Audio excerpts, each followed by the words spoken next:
Bonjour, que la paix soit sur vous.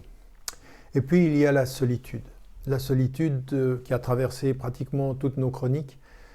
Il faut en dire quelque chose parce que on pourrait dire qu'il y a deux types de solitude. Déjà, pour commencer, il y a la solitude que l'on subit et la solitude que l'on choisit.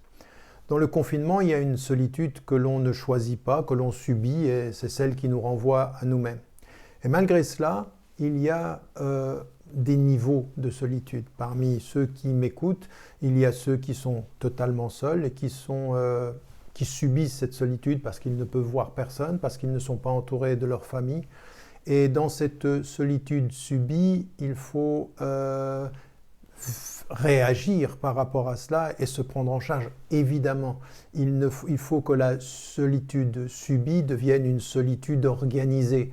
Et on l'organise, encore une fois, les choses sont simples à dire, difficiles parfois à exécuter. C'est ce dont on se souvient avec Vendredi, quand il était sur son île, organiser les choses, organiser le temps, organiser son espace. Dans tout ce que l'on subit, on a une marge de manœuvre où on peut réagir.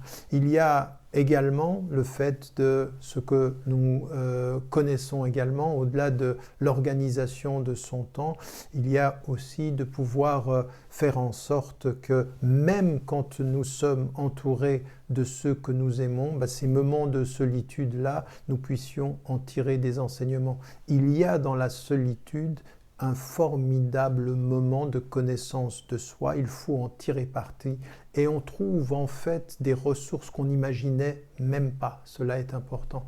Dans la solitude qui est choisie, même quand on est entouré, il faut se donner un temps où on laisse seul de soi à soi pour y puiser sa force, puiser ses ressources et devenir indépendant quant à soi. N'oubliez jamais de dire à ceux que vous aimez, la vie est fragile.